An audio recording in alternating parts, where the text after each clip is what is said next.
Lembra do filme Baby Driver? Aquele em que o protagonista vive o tempo todo com os fones de ouvido, fugindo da realidade, ignorando tiros, batidas e sirenes, enquanto se concentra só na batida da música.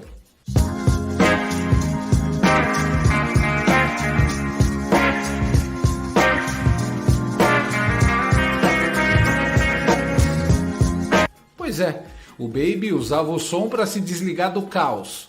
E a OAB parece ter aprendido direitinho com ele. Enquanto o sistema jurídico brasileiro se desmancha em pleno ar, com o ministro escolhendo advogado de réu e rasgando o Código Penal em horário nobre, a OAB está lá, de fones no ouvido, curtindo a trilha sonora da novela das 9. Alexandre de Moraes destitui os advogados de Felipe Martins, transforma o julgamento num espetáculo autoritário e a ordem, que deveria defender a advocacia, prefere discutir a ausência de advogado no caso da Odete Roitman. É o Baby Driver institucional, o país pegando fogo, os direitos fundamentais sendo atropelados e a OAB com o volume no máximo, balançando a cabeça no ritmo da alienação. Porque afinal, é mais fácil curtir a música do que encarar o barulho da ilegalidade.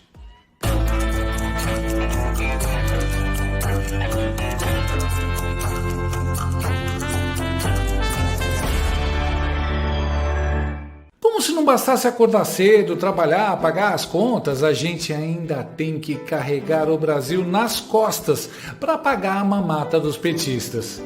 Chega uma hora que o corpo reclama, não aguenta. E se você tem dores nas juntas e nas articulações, seus movimentos ficam limitados e você deixa de fazer um monte de coisas. É por isso que você precisa conhecer o Nato Shark dia e noite. Ele é um suplemento alimentar natural, feito para ajudar no tratamento das dores nas juntas e articulações. Veja a reação dos inscritos aqui do canal.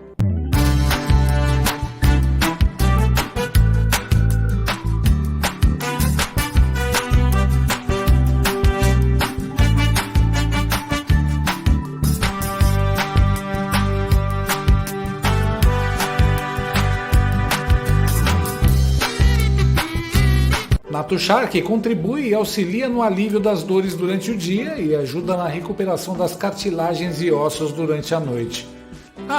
E o Nato Shark tem um alívio também para o seu bolso. Você pode parcelar em até 10 vezes sem juros e não paga taxa de entrega. Além do mais, a Nato Shark tem mais de 20 anos de mercado e é uma marca que apoia a direita e os conservadores. Num país com tantas grandes empresas que fizeram L, a gente tem que apoiar aquelas que têm os mesmos valores que os nossos. Então, não perca tempo, ajude o seu organismo a diminuir essas dores chatas e tenha mais qualidade de vida.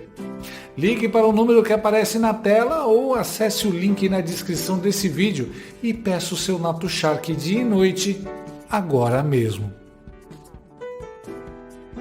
O Brasil sempre teve fama de ser o país da jabuticaba, aquela fruta que só dá aqui.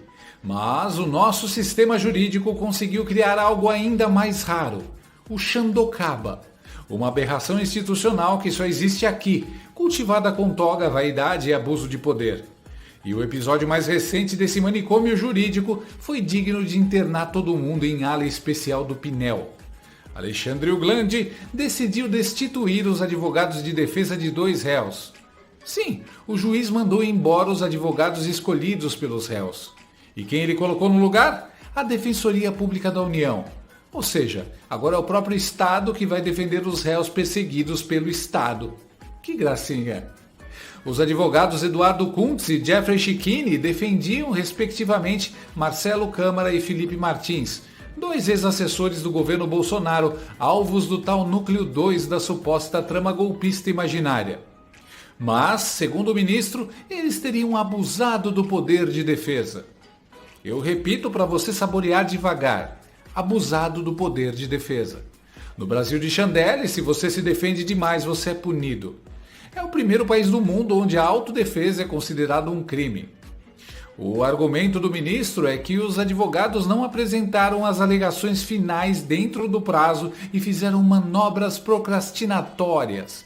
Só que as defesas disseram óbvio, pediram mais tempo porque ainda havia perícia pendente, fatos novos, provas incompletas, algo comum em qualquer processo sério. Mas aqui não. No manicômio jurídico do STF, pedir mais tempo para analisar prova virou abuso do poder de defesa. E a cereja do bolo? Xandemar mandou a defensoria assumir o caso. O mesmo Xandoca que é vítima, investigador, acusador, censor e agora decidiu ser também o advogado de defesa. Ele só não varre o plenário porque deve achar que isso é coisa de estagiário. O homem virou uma espécie de monarca jurídico, um multiclasse de RPG. Juiz, delegado, promotor, vítima e agora advogado de defesa. Os próprios advogados destituídos reagiram. Kuntz disse que entregaria as alegações até o dia 23, dentro do prazo legal de 15 dias, prazo que começava no dia 8, quando uma diligência foi juntada ao processo. Já o Jeffrey Schickini, em vídeo, resumiu o sentimento nacional. Isso não é mais democracia. Em democracia, quem escolhe o advogado é o acusado. Gravo esse vídeo a todo o Brasil, a toda a imprensa brasileira, em nome da defesa de Felipe Martins.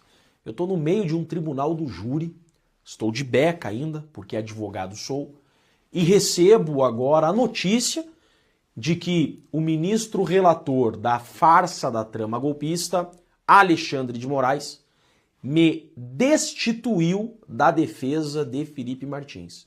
A mim e o meu colega advogado, Dr. Ricardo. Alexandre de Moraes nos excluiu, nos tirou da defesa. Isso é mais uma decisão arbitrária. Então, primeiro, a quem ainda acha que estamos em uma democracia, fica aqui o registro de que em democracias isso não acontece. Quem decide quem será o seu advogado é o acusado. Agora, a imprensa, cuidado, está sendo veiculada informação inverídica. Nós não perdemos o prazo de alegações finais. O despacho do ministro relator é que a defesa teria abusado do poder defensivo. Em democracias, essa acusação não existe. Não há como abusar do poder defensivo. Uma defesa eficaz, efetiva, faz parte do exercício democrático no Estado democrático de direito. E em respeito ao devido processo legal, nós não perdemos o prazo de alegações finais. Pelo contrário, por culpa da acusação, a PGR, que trouxe novos elementos aos autos, violando a lei, violando o devido processo legal, nós apenas juntamos uma petição antes do término do prazo e pedimos a suspensão do prazo das alegações finais, ou então que nos concedessem mais prazos e o desentranhamento desses elementos. O procurador Marcelo Rocha Monteiro, da UERJ, foi didático. O juiz só pode destituir o advogado escolhido pelo réu quando o profissional é omisso, não se empenha na defesa do acusado, enfim, não faz coisa alguma. O senhor Moraes destituiu o advogado de Felipe Martins pelo motivo exatamente oposto. O profissional tem agido de forma incansável e combativa contra as inacreditáveis ilegalidades cometidas contra seu cliente. Felipe Martins, para que se tenha uma ideia, foi vítima de uma falsificação de registro de entrada nos Estados Unidos. Ele não havia saído do Brasil. E esse registro falso foi motivo para Moraes decretar a prisão preventiva de Felipe por suposta fuga do país. Contra esse tipo de absurdo é que o advogado de Felipe vem seguidamente se insurgindo.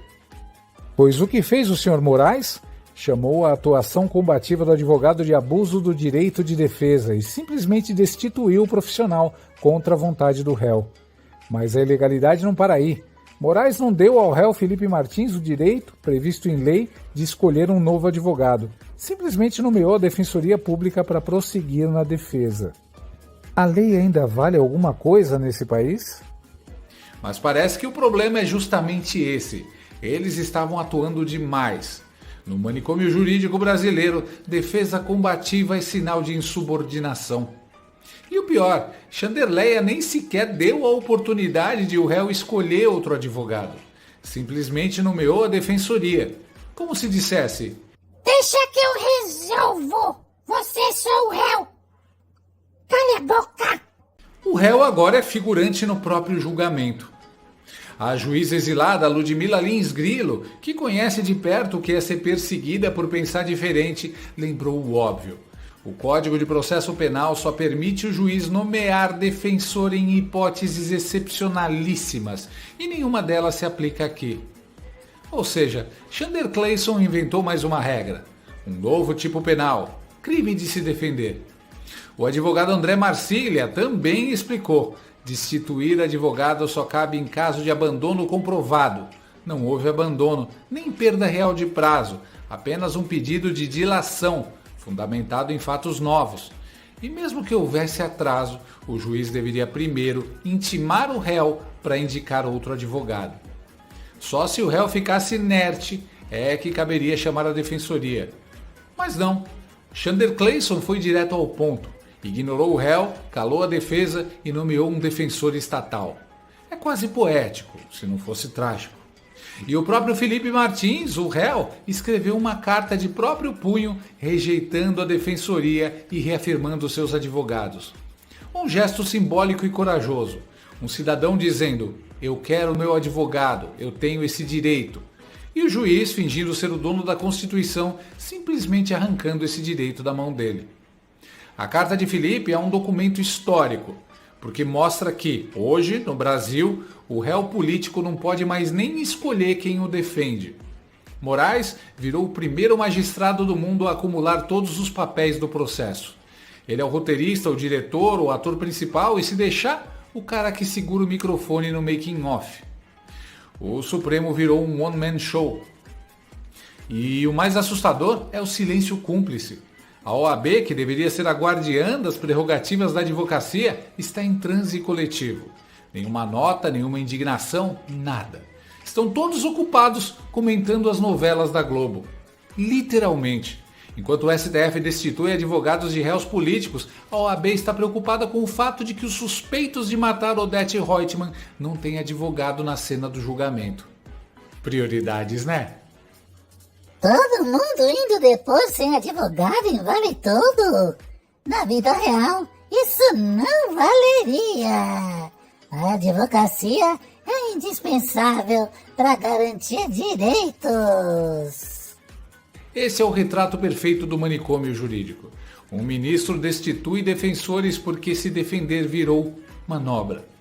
A OAB acha tudo normal, a imprensa aplaude e o cidadão, esse, fica olhando sem entender se está num tribunal ou num episódio de Black Mirror patrocinado pela PGR. Mas o mais bizarro é o argumento do cabeça de manequim. Ele diz que houve ao mesmo tempo abandono processual e excesso de defesa. É quase filosófico. Como alguém abandona o processo e ao mesmo tempo o defende em excesso? É tipo dormir demais e sofrer de insônia ao mesmo tempo. O homem conseguiu abolir as leis da lógica. Esse tipo de decisão mostra que o problema não é mais jurídico, é mental. Chandler precisa de um tradutor simultâneo entre o cérebro e o Código Penal. Ele confunde contraditório com desobediência, confunde defesa com provocação, confunde justiça com vingança. E o resultado é esse. Um tribunal que virou caricatura de si mesmo. Um tribunal que fala em democracia, enquanto prende jornalista, cala deputado e agora escolhe advogado de réu. E tudo isso dentro do contexto do caso Felipe Martins. Talvez o caso mais temido por esse regime, porque é ali que mora a bomba relógio. As provas de que o Ministério Público alterou acusações, juntou elementos novos sem contraditório, manipulou o processo. E Chandler Clayson sabe disso. Sabe que, se esse caso for julgado com defesa plena, cai tudo. Inclusive o regime. Por isso, a pressa. Por isso, o desespero em tirar os advogados combativos e empurrar a defensoria, que nem sequer participou de todo o processo e vai ser obrigada a improvisar uma defesa genérica. O plano é simples. Julgar rápido, condenar logo e fingir que está tudo dentro das 4 linhas. Mas o Brasil já entendeu. O manicômio jurídico virou a nova normalidade. Todo dia uma nova insanidade. Ontem foi censura, hoje é destituição de defesa, amanhã talvez o STF julgue em causa própria e o ministro assine como réu, promotor e testemunha ao mesmo tempo. O silêncio da OAB é ensurdecedor. O da mídia é conveniente e o do Congresso é covarde. E no meio disso tudo, Felipe Martins, um homem que deveria estar sendo julgado com base em provas, agora luta pelo direito básico de ser defendido. E aí vem a pergunta inevitável. Por que o cabeça de espelho tem tanto medo do caso Felipe Martins? Porque ele sabe que é ali que o castelo de cartas começa a ruir. Porque é ali que aparecem os abusos, as adulterações, as irregularidades que desmontam o golpe de 8 de janeiro como narrativa de poder. Esse é o ponto, o medo. O medo da verdade, o medo da transparência, o medo do contraditório. Chandesir não quer réus, quer alvos. Ele não quer julgamentos, quer exemplos. E o problema é que, quando o exemplo é feito sobre o Estado de Direito, o que sobra é um estado de medo. Enquanto isso, o país vai assistindo. Uns com medo, outros com raiva e muitos já com riso nervoso. Aquele riso que vem quando você percebe que o absurdo passou dos limites e virou rotina. O Brasil virou uma versão de um processo de Kafka roteirizada pelo Didi Mocó. Mas ainda há quem resista. Advogados que não se curvam, juízes exilados que falam, cidadãos que não se calam. E é disso que eles têm medo. Porque o regime pode controlar a narrativa, mas não pode controlar o ridículo. O Bananil virou o único lugar do mundo onde o ministro acha que é o advogado do réu. O advogado acha que é o réu e o réu acha que está num hospício. E no fim, tá mesmo. Um manicômio jurídico de luxo com toga, ar-condicionado e caviar. E se alguém duvida, basta olhar a cena. O ministro sentado, toga esvoaçante, ditando quem pode falar, quem pode defender, quem pode respirar.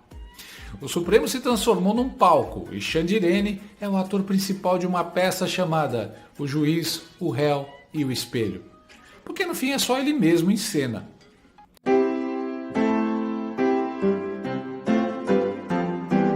E enquanto a OAB comenta a novela, a imprensa publica: Fontes do Supremo dizem que foi técnico. E o Congresso se esconde atrás das cortinas. O povo observa o espetáculo, perplexo e rindo de nervoso.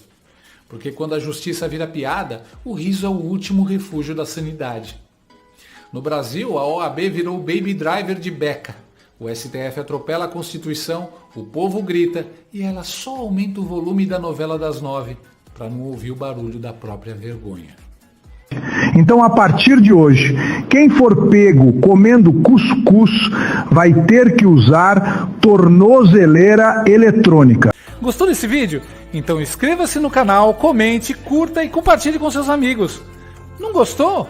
Compartilhe com seus inimigos. Até o próximo vídeo, se o mundo não acabar antes. Por hoje é só.